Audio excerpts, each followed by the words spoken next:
Hi everyone, it's Amy Engelmark here. Hello Inner Strength Group. So this is your Q&A video where I'm giving you answers to your questions that you posted. So we'll start with two questions that Brenda and Tammy posted. Brenda said, how do I stick with my health goals? And she has a lot going on, a lot of animals to take care of that are experiencing some health conditions that are pretty extreme. So her plate is very full. And Tammy asks a similar question. How do I get more balance and more sleep? And Tammy's also a very busy woman, balancing kids and school and home renovations, being a wife, having her own business and a day job. So both of these women's lives are very busy. And I wanted to remind you both that you're worthy of care and attention just as much as anyone else in your life is. And not only do you deserve it, but it is so important that other people's welfare depends on it. You need it, right? You need that balance. You don't just deserve it. Value, ladies, value. You have so much personal value, just as much as anyone else around you. So, I'm going to share with you some tips. The first tip includes 2 points, and then tip number 2 and 3. So here you go. Say no more often to things that are not a valuable use of your time. Say no more often when you're just saying yes to please other people and avoid conflict possibly. Practice saying no more often so that you have more time for you and more balance and better sleep.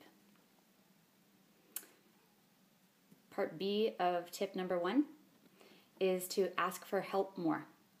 So anything that someone else can do, ask them to fill that responsibility for you. Can your kids help out in any small way? So thinking ahead is going to really be helpful, because then you'll be able to create a plan for other people. Maybe it's your spouse, maybe it's a friend, maybe it's a coworker. Ask for help more often where you need it and where you don't have to be the person to take on that responsibility. Tip number 2 is to schedule in me time. So practice smart time management and treat you time as important as you would your child's dentist appointment, or possibly homework that's due, or maybe even something that feels more important to you or more critical. I want you to schedule me time in as if it's just as important as the other things, because seriously, if you don't prioritize your health, you are going to end up not being able to show up. Your motivation will be low, and you will feel crummy, probably impatient and anxious, and you won't be able to make decisions like you want to with the clarity that you want to have. So tip number 3 is to identify what's wasting your time and then organize your priorities.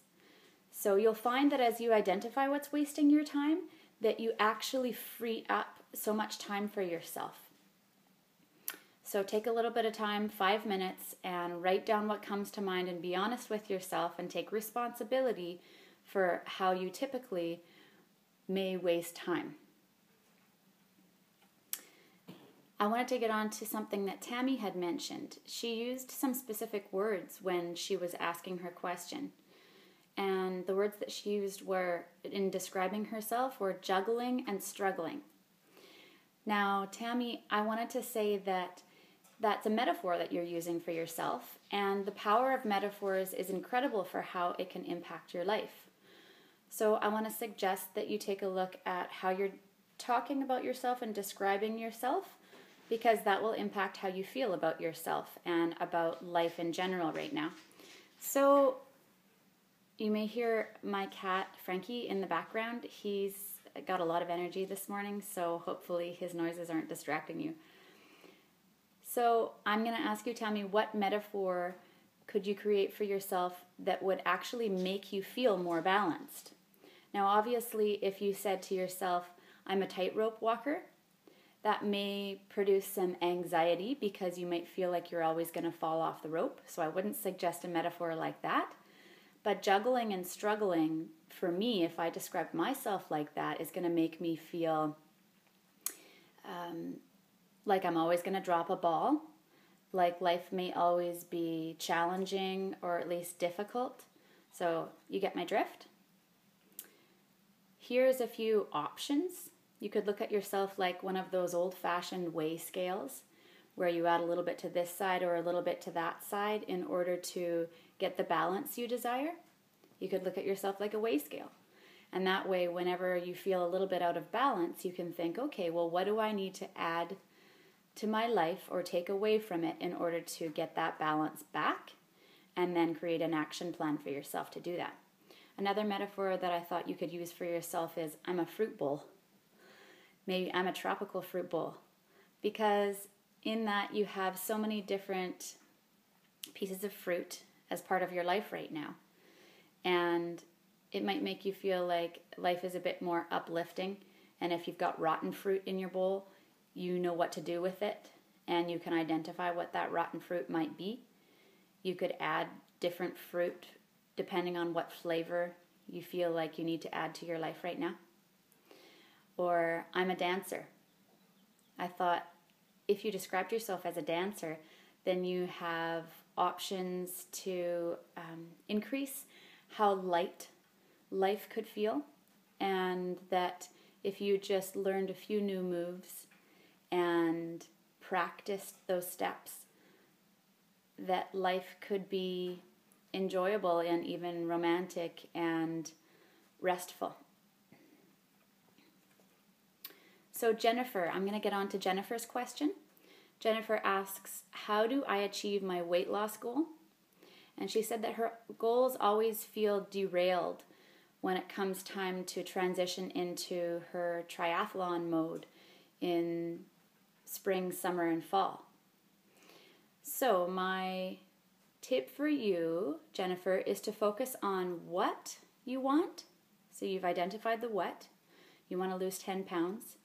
And why you truly want that. So how is it going to make you feel when you accomplish your goal? What impact will it have in other areas of your life? I want you to write those things down. And you said, how am I going to accomplish my goal? Well, once you are very clear on what you want and why you want it, and you describe in detail how your life will be affected when you have lost that 10 pounds, the how will come. It's one step at a time. So taking the first step is what you want to focus on right now. So my question for you is, if you were coming from a place of confidence and trusting that you're going to be fully taken care of, what decision would you make that would help you support your goal? So Jennifer, coming from a place of fully trusting yourself and someone greater, something greater, having faith that you will be taken care of and that life will be okay, the world won't fall apart. Coming from that place of trust, what decision would you make for yourself? And then I want to encourage you to put yourself in a place where you are making decisions from a place of trust and not a place of fear. Because you will really feel empowered when you're making decisions from that place, Jennifer. All right, ladies, I hope you have a wonderful day. Take care.